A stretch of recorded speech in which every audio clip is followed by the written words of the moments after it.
Medina में नबी की गुर्बत का झूठ। बहुत सी हदीसों में हमें यह भी देखने को मिलता है कि मोहम्मद साहब के शुरुआती मदनी दौर में उनके घर में फाके हो रहे थे और कई दिन उनके यहाँ चूल्हा नहीं जलता था। क्या ये सच हो सकता है?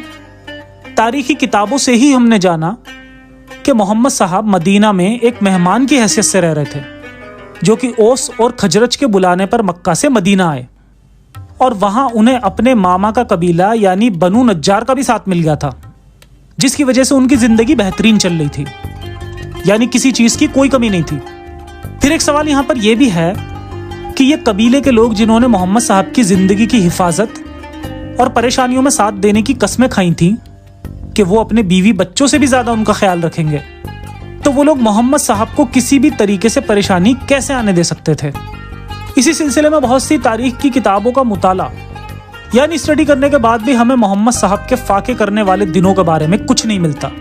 दरअसल वो सभी हदीसें जो कहती हैं कि मदनी दौर में उनके घर में फाके हो रहे थे, वो बिल्कुल झूठी बातें हैं, जिसकी वजह साफ है। जो आदमी पूरी तरह से कई कबीलों और अपने ननिहाल के घर में मजे से रह रहा हो, वो आदमी कैसे भूखा प्यासा रह सकता है? दरअसल ये हदीसें बहुत बाद में गढ़ी गईं, जिनका मकसद बहुत क्लियर है। मोहम्मद साहब को एक बेचारा और लोगों का सताया हुआ मजलूम इंसान दिखाना। आज के दौर में बहुत सारे पीसफुल मॉडर्न मुस्लिम्स भी इन हदीसों को सच मानते हैं और अक्सर इन्हें कोट करके नबी को डिफेंड करते हैं, जबकि ये झूठ के सिवा कुछ नहीं।